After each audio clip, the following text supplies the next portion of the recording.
Hello po, isang magandang araw po sa ating lahat and kumusta po kayo? Ako po si Melissa and sa lahat po ng mga nandito po ngayon, welcome po sa channel po natin. And on behalf din po sa lahat ng aking mga kasamahan, makita at saka hindi makita, lalo na po sa aking mahal na ina and sa akin pong lahat po ng mga gabay. Maraming salamat po sa inyo and sana po isbasbasan po natin ang bawat isa. Ngayon po nasa Cancer na po tayo. So yung mga tao na isinilang June 22 hanggang July 22 or nasa under the sign of Cancer. And this is tawas number 12, no? So, magsisimula tayo by praying, no? And bigkasin po natin ang ating dasal, no? Or pakinggan po natin ang ating dasal ng tao sa puso and open mind. Buksan po natin ang ating isipan. Willing po talaga po kayong ibigay po ang nararamdaman po na ninyo sa Diyos Ama. And sa pamagitan po ng tulong po ng kalikasan, no? Magkakaroon po ito ng kaigaya or sabihin po natin na unti-unti po kayo gagaling po, no? So, sa lahat ng mga nandito po ngayon, welcome po, no? And na nakikinig, no? Nakikinig po dyan sa inyo. Isipin niyo po na nandito po kayo sa akin. Let us begin, no? Okay, Diyos ang makapangyarihan sa lahat. Maraming salamat po sa gabay. Maraming salamat po sa lahat ng biyayang binigay niyo sa amin. Nawa po is tunawin po ninyo or alisin po ninyo ang aming mga nararamdaman at basbasan po ninyo ang mga pangalan po na nandito po bibigkasin po natin. Anima Dominus Deus Sabaoth, Christi Jesus, Corpus Christi, Atom Picatum Igusum, Basidit Lababimi, Salvami, Sanctus Deus, Sanctus Fortis, Sanctus Immortalis, Erisumad, Erimurum Rum, Hoclim Pitat Matat, Dominus Dicit, Dominus Carham, Domini Sancti Elova, Omnipotente Eterni Dios. Maraming salamat po sa inyo guys, no? And maraming salamat po, mahal na Ama, nawa po is pagalingin po ninyo ang aming nararamdaman ng bawat isa po sa amin. Okay, let's go. Let's begin. No? Sa lahat po ng Cancer ngayon, tingnan natin. So, magbigay po ako o tingnan po natin kung ano po nangyari po sa inyo. By the end of the this video, kung kailangan talaga po ninyo ng gamot po, magbibigay po ako ng sample kung ano po ang pwede niyong inumin.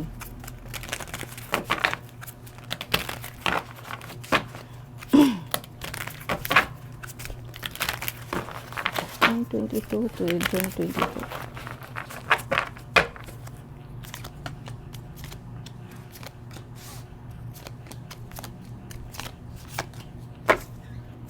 Maganda po ang card ninyo ngayon guys, no? Wala po akong nakikitang sakit, no? Yeah, mga here and there lang po, pero hindi ganun kagrabe, no? Sa lahat po ng Cancer ngayon, may mga konti lang po na mga problema pero hindi ganun kagrabe. So, unang-una po guys, no, pananakit po ng likod, mga sintomas po ng pananakit po ng likod.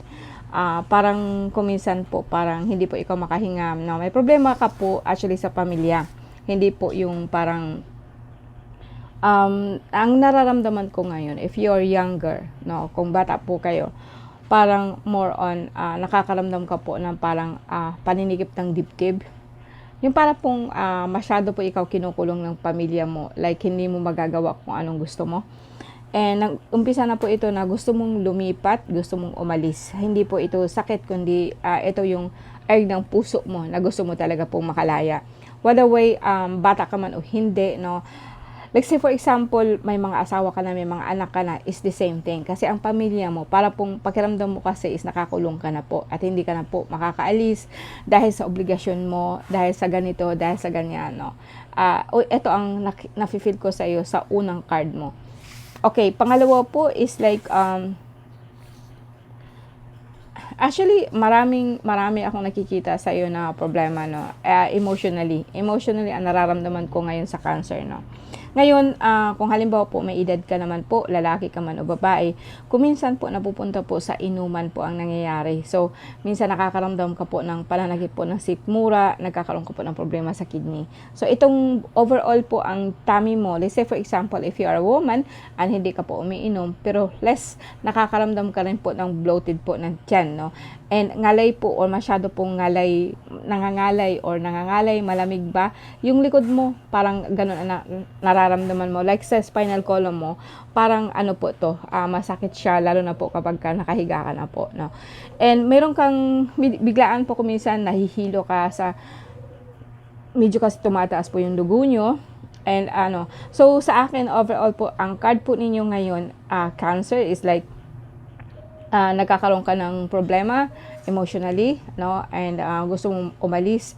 And sa dahil lang ito, guys, sa totoo lang, umaalis ka po talaga. Iniiwan mo yung katawan mo. And minsan po talaga pong umaalis ka dahil po sa lungkot na nararamdaman mo. And like suppression, parang talaga pong sasabog ka na po kung minsan. So, and ito yung diferensya po between sa physical at saka sa non-physical. Kasi kahit sabihin po natin na hindi nga po ikaw makakaalis dyan physically sa pamilya nyo, pero umaalis ka po, no? And kung saan-saan ka po naglalalakbay. So, kung minsan napunta ka po sa lugar po na kung saan hindi dapat, no? Dahil po ito sa lungkot po na nararamdaman mo. More on malungkot ka, no? Depression, lungkot, no? So, be aware, guys, no? Kung minsan ang iba, nilulunod yung sarili nila sa inom. Ito na ba yung mundo natin ngayon, no? So guys, be real, no, sa lahat ng Cancer ngayon, lalo na po kayo, masyado po kayong emotional. I-try po ninyo talaga na when you are at home, and bakit hindi kayo masaya, and bakit gustong-gusto po ninyo makalaya. So ito ang nakikita ko sa inyo. Pangalawa, tingnan natin dito sa ibang card po natin kung bakit ka nagkakaroon ng ganitong emosyon, or ano po ba ang punot nito, ano ang magiging resulta, more on saying, no. So sa lahat ng Cancer, June 22, or sa Cancer po na nakikinig ngayon, no, siguro naman, guys, no, paumanhin po sa mga salita ko, sa words ko, no, I'm saying na kung nakikinig ka man po ngayon, naanuhan mo na talaga yung bagang ikaw po to, para po to sa'yo.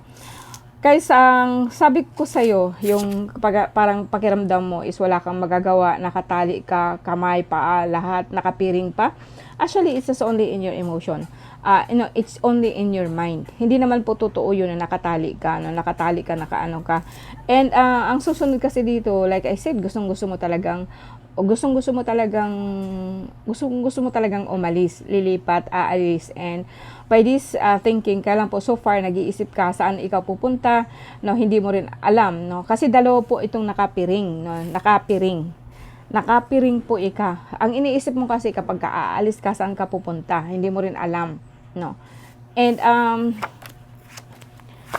meron ba, kung sakasakali man po, meron po ba kayong syota, meron po ba ikaw iniibig, or sabihin mo natin na personal po, no, wag na nating i-involve ang ibang tao, no, pwedeng sabihin po natin na ikaw gustong-gusto mo talagang mag-umpisa ulit, magtatrabaho, no, dahil nga po sa iniisip mo ngayon, wala po ikaw pera, kung may pera ka man po, budgeted lang po siya.